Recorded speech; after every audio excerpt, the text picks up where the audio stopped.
What's up, y'all? Welcome. Okay, court is in session, honey. Well, it can't be in session until I have my gavel. What am I doing without my gavel? This is my little catch-all drawer here. Keep my gavel. You got to keep the gavel ready at all times. You just never know when you got a rule. When someone's coming to your court of public opinion, guys, you never know when you got a rule on them. Okay. So, y'all, a lot has happened. Okay, they have passed that abortion bill here in Texas. Everybody is in an uproar. Y'all, we have ran out of Afghanistan with our drawers hanging down, took off and left them folks. Even some of our people there. I just wanted to say, two things before we get into our show today. Um, y'all, just always know that abortion is an infallible subject. It is something that people can use to polarize masses, and that's why they use it. It's just utilized. It's sad that abortion is what's utilized, but it is because it's like religion. When people are a certain religion, they are serious about that religion. That religion is correct in all ways, and they go with that religion, and they don't want to hear nothing else. People's thought processes about abortion and LGBT and stuff like that is the same way. So they use abortion to polarize, just like they use LGBT to polarize. It's something they utilize to polarize. They really don't care much about it. They try to tell you that they do, but they really don't. They utilize that to polarize masses. That's it. And abortion has become a litmus test, off in politics, to be used whenever a party is going out of style. Okay, like the Republicans. Okay, order. I was one. I have not been voting Republican lately. I will on the local level on some elections. But as far as Donald Trump, I was with him and then I was not very quick. Okay. I don't care. And I saw the light. Okay. These eyes were opened. So what happens is many people were like me. You were for Trump for a short time, and then you can't deal with his ass. He's too much. He's showing you that he has racist tendencies, or you're feeling like that. And it's a black woman. At the end of the day, I'm a woman and I'm black, so I'm at the. You can hit me in all ways with discrimination. So you got to be careful the shit you say and do around me. Because I'm a black woman. So he pissed me off, and I had to go, and he just wasn't gonna get my damn vote. And that's just what happened. He just wasn't gonna get it after he said so many things. His colleagues was doing shit. It was too much going on, and I'm like, I'm a black, I'm a woman. You're leaving me no choice. I can't vote, which I don't care if the man got one eye and he's 92 years old. I'm voting for him. Sorry, I ain't voting for you. Trump. Can't do it. And I hated not to vote for Trump because Trump has, we all make fun of his hair, but I'm sure his hairstylist is black. I truly believe that. And I'm not being rude or disrespectful, but I just want y'all to know that all the white men out here with their hair looking good or that's styled and profiled have black hairdressers, okay? Molly isn't cutting hair like that, okay? And so he wears a wig on his head and it's glued down like a lot of us like to put the lace fronts on. He wears a lace front. He just cuts the lace off and then does the swoop-a-rooski over the lace. So I was feeling him because we were both wearing weaves. So that was my boy. You could wear weave, I could wear weave, we could relate. You know what I'm saying? You like Buddy, I like, of course everybody likes Buddy.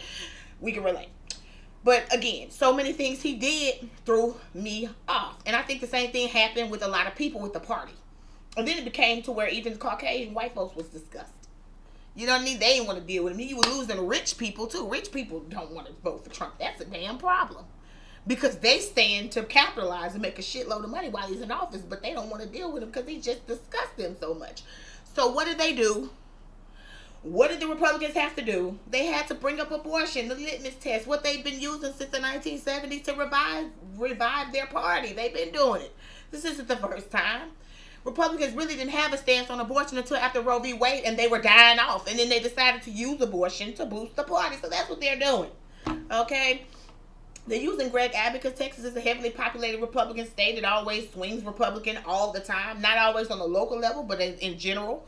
And so they utilize, who they could utilize. Texas will utilize Greg Abbott. It's a lot of people there. It's a big population. So let's get them to hit abortion. Get people buzzing and talking about it. Let the other states start to buzz and talk about it, and let's gain our trust back for the Republican Party, because we've lost trust. The people don't believe in us. We don't have any stance on anything except racism.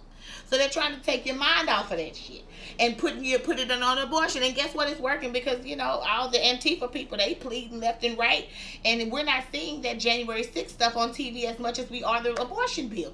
They need that off of TV. That makes them look bad. And all everybody wants to talk about is this January 6th insurrection that was caused by the Republican Party's administrators and higher ups, and it makes them look bad coming into election in a couple years. They're not looking good on the local levels. They're not looking good. So what do? You throw abortion up there and you make people polarize themselves. You're either for abortion or you're against it. If you're for it, go be Republican. If you're against it, if you're for it, go be Democrat. If you're against it, be Republican. And they need to get some of their Democratic followers back on their side that left the Republican Party because they were so damn disgusted from Trump's stanky ass stanking up the fucking place. Okay, so that's what happened. And that's what's happening, and it's all a plot, a plan, and a ploy. I know a lot of people like to say that they feel like it's a race war and population war, baby. They fight us by locking us up in other things, and that's for another day and probably another channel for me to discuss on ways that they attack heavily populated colored races. They don't utilize abortion to do it. They utilize jail, handcuffs, and drugs. Okay, moving on. I just want to talk about that. And then Afghanistan, we have run out of there with our draws down. And it perplexes me. I feel bad that we've left some Americans, but at some point, we probably needed to get up out of there. That's one of the longest standing wars. It don't seem like it's going away. It's like the war over there in Jerusalem and Israel and everywhere else. It's just going to go forever. And I would say, and this may sound crass of me, and like I don't care, but if you don't like what's going on, get the hell up out of there. Y'all know you can get up out of Afghanistan and go to Iraq. Just go somewhere else around there where you can still preserve your Middle Eastern roots, but you're not, fighting bombs every day. And get up out of Afghanistan. And when the people leave up out of there and it's a desert area with nobody else in it, Taliban is going to be able to rule what? And who? I'm pretty sure, and honestly, I feel like we done pulled out of there because we need some money from somewhere. I don't know. Let me be quiet, but y'all know that a lot of Americans are tied to that oil.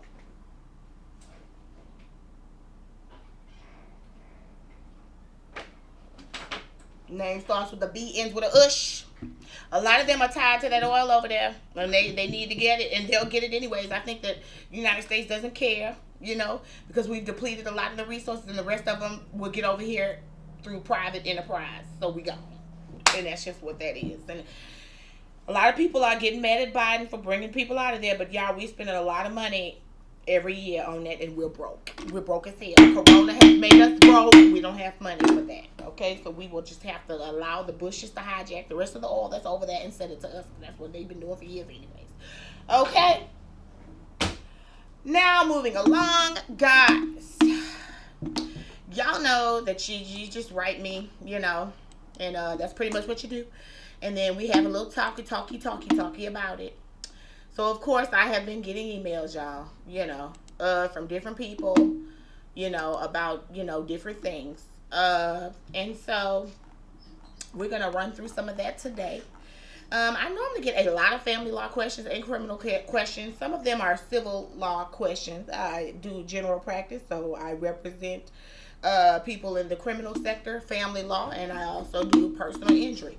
So most of the time, a lot of these questions deal with that.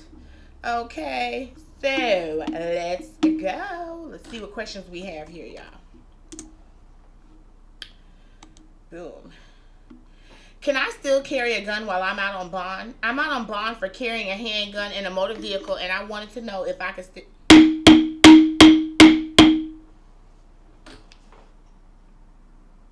I want to know if I can still do drugs. I'm in jail for PCS, but I want to know if I can still possess drugs. That's what you're asking me. Let me finish. I'm out on bond for carrying a handgun in a motor vehicle and wanted to know if I can still carry another gun while awaiting trial. Baby, I'm sure you can't.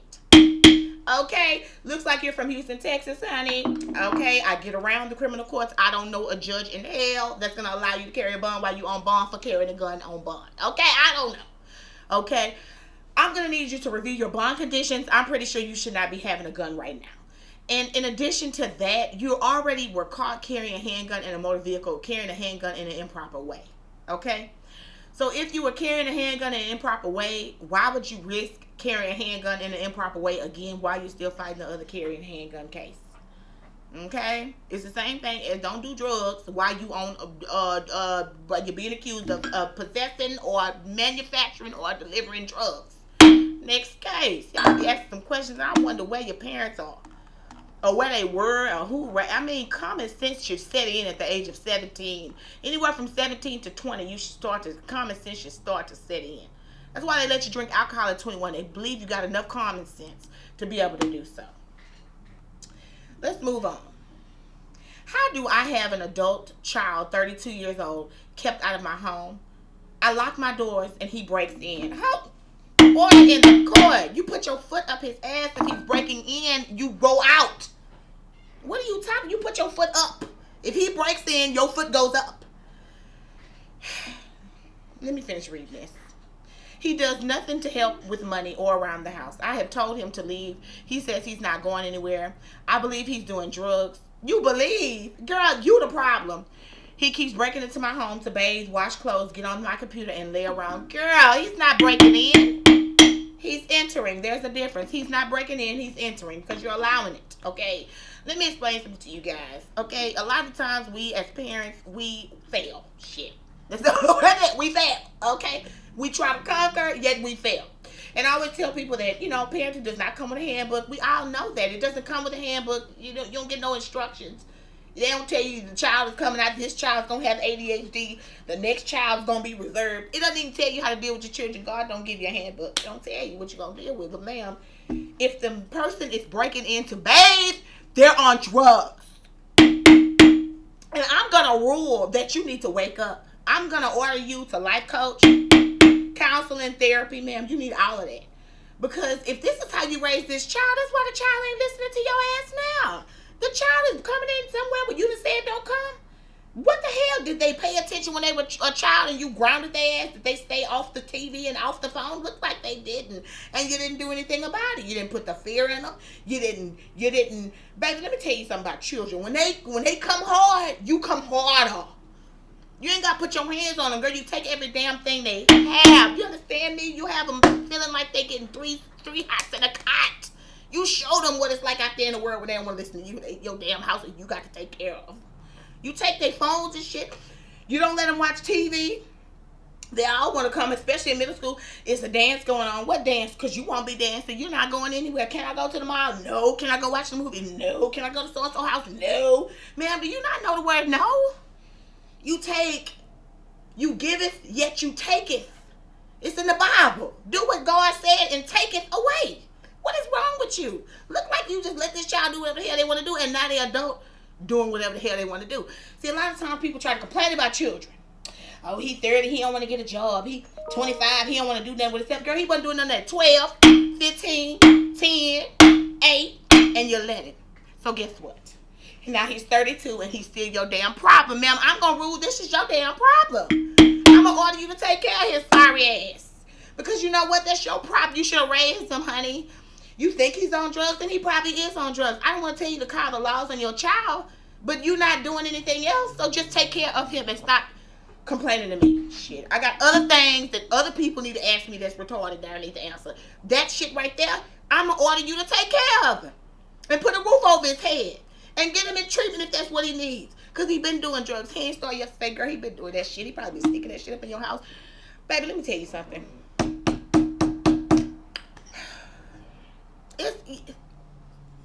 I understand. I get it. Children don't listen. I get it. But your peace and your sanctity is your house. If you can't run your house, girl, you can't run shit. Okay? So you need to figure it out. All y'all need to be in counseling. But that's what you raised, girl, and that's what you got. You get what you raised, okay? And when you notice you allow stuff when they're growing up and you don't do anything about it, then they're your damn problem. Don't try to put them out into society for us to deal with. Hell, you take care of them and you deal with them because that's the monster that you made. Moving on. And I'm ordering you, ma'am, to deal with it. And y'all need counseling. And this child needs rehab. That don't make no damn sense. Next case. Is there anything I can do to get payment from someone that hasn't paid monthly fees? I have a select baseball team and a parent has not paid the monthly fees, dating back 2 to 3 years. I'm going to order you to have not let their ass play the next year. What is going on with you? Let me finish reading. He and his wife divorced, and he's no longer said that he would pay for his son to play on the team. Regardless, I've allowed his son to continue playing, and I paid for it out of my own pocket. Well, God damn it, that's your problem. You paid for it, so continue paying for it. Let me finish reading. The mom pays a little at a time when she can, but the dad has not paid his part and owes the past fees. I will never, nor have I ever, not allow the kids to play regardless of payment. Well, then why do you give a shit? It's not his fault, and I just don't do that to people. Can I get it back from the dad for theft or service? No, you cannot. Any help in what I can do is appreciated. Coach, you're stuck. You're stuck, And I'm put out to, look, forget it. Y'all know I'm black, you can see. Black folks, let me tell you what we do, okay? You always know you got those parents that come along on a football team, that come along on a baseball team, that come along on a soccer team. They don't want to pay, but their kids can play. So you don't want to not have a team, but they not paying. Sir, you need to make this woman do some sort of fundraisers. You need to come up with things for her to do to fundraise so her child can be paid for. She needs to be working at these events and at these games. Just like this man. They need to be working. I'm sure they're out there watching. They need to hit that snack stand. Don't allow them to take no money because they obviously ain't good with money. But they can put some cheese on some nachos. I bet you they can do that. So you're going to have to get the parents to work that shit off, sir. If you're going to allow the child to play, then hey, you're going to have to figure out a way. And you must be white asking this question. I'm not being funny, but I'm being real because you're like, I let him play 2 or 3 years.